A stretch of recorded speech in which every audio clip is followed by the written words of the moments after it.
Hello friends, welcome to Topic Explain. देखो दोस्तों, कई लोगों का प्रश्न है कि सर मैं जल्दी अमीर कैसे बन सकता हूं। आप मुझे बस बता दीजिए मुझे कहाँ इन्वेस्टमेंट करना है और मैं जल्दी से अमीर बन जाऊं। तो देखिए दोस्तों, ऐसा कोई जादू की छड़ी नहीं है कि घुमाएंगे और आप अमीर बन जाएंगे।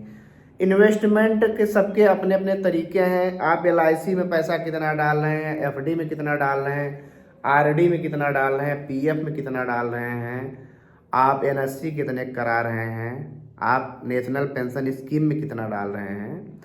तो सबसे पहले आपको अमीर बनने से पहले आपको देखना पड़ेगा कि आप पैसा निवेश कितना कर रहे हैं और कहाँ कर रहे हैं। तो आपको समझना होगा LIC का रिटर्न 4 से 5%, FD का 5 से 6%, RD का 6 से 7%, PF का 7 से 8%। तो सबका रिटर्न है। म्यूचुअल फंड का एक फिक्स रिटर्न नहीं है। इधर का पैसा आपका रिटर्न है, FD RD और इन सब का पैसा फिक्स है कि आपको इतना मिलेगा।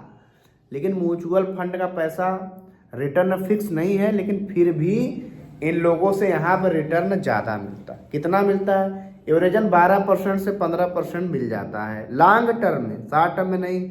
इस समय आप देखेंगे तो सभी म्यूचुअल फंड 20-20% गिरे हुए हैं।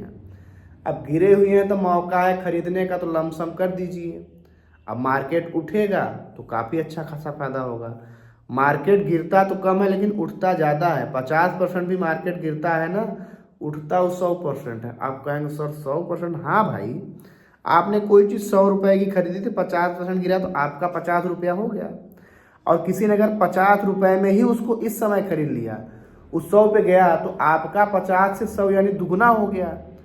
और जिसने उसको लमसम नहीं किया, उसका 50 हुआ था, 100 का 50, फिर उसका 100 हो गया, उसका रिटर्न 0, लेकिन आपका दुगना हो गया। तो मार्केट में आपको संभावना पकड़ना पड़ेगा। आपको अमीर जल्दी बनना है तो इस प्रकार की संभावनाओं आपको तलाशनी पड़ेंगी। तो म्यूचुअल फंड उन संभावनाओं में से एक हो सकता है। क्यों?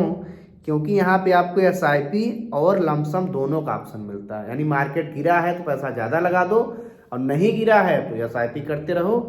तो लॉन्ग टर्म में आपको अमीर का मतलब लोग करोड़पति की बात कर रहे हैं। तो अगर आपको 1 करोड़ रुपया फंड इकट्ठा करना है तो महीने का 15,000 रुपये का SIP शुरू करिए, है ना। अब 20 साल में बनना है तो 10,000 रुपये की शुरुआत करिए।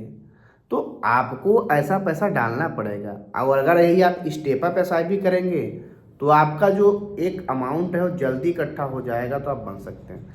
अब देखिए, अगर आपको बहुत ज़्यादा जल्दी अमीर बनना है तो आप, ऐसा नहीं है कि आप सुने तो वो स्टॉक मार्केट, जितने जल्दी अमीर बनना चाहते हो उतने ज़्यादा रिस्क भी तो है। जैसे मान लीजिए स्टॉक मार्केट में उच्च ग्रोथ की किसी स्टॉक में संभावना है, वो गिर भी तो सकता है।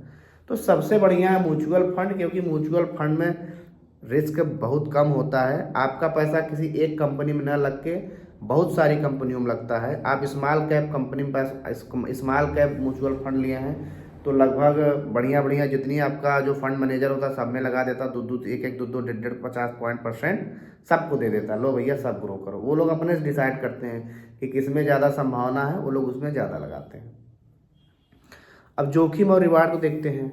भाई अगर आपको जल्दी ही अमीर बनना है तो जोखिम तो आपको लेना पड़ेगा। जैसे कसिनो होते हैं, जुआ होता है, 1 का 10, 1 का 100, 1 का 1000। तो भैया उसमें या तो आया राम या तो गया राम।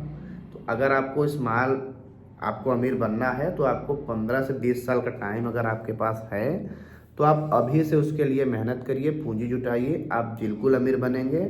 और सबसे बढ़िया ऑप्शन है म्यूचुअल फंड। यहाँ पे आपका पैसा कई कंपनियों में लगेगा, कोई रिस्क भी नहीं है।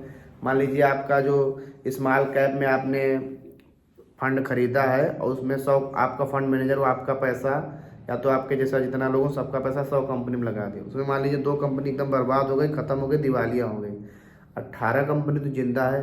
अब मान लीजिए आपने उन्हीं 2 कंपनियों में स्टॉक में पैसा लगाया था तो आपका पैसा 0 हो जाता। इसलिए म्यूचुअल फंड ज़्यादा सेफ है। आप यहाँ रणनीति बना सकते हैं। अब देखिए, अगर जल्दी अमीर बनना है तो इसका कोई एक शॉर्टकट तरीका नहीं है, क्योंकि यह दीर्घकालीन प्रक्रिया है अमीर बनने का। हाँ, आप अगर अमीर बन जाएंगे बुढ़ापे में, आपका परिवार उसका मजा लेगा। वो लोग तो जहाँ से आप जो सोचते थे वहाँ से वो लोग तो शुरुआत किए।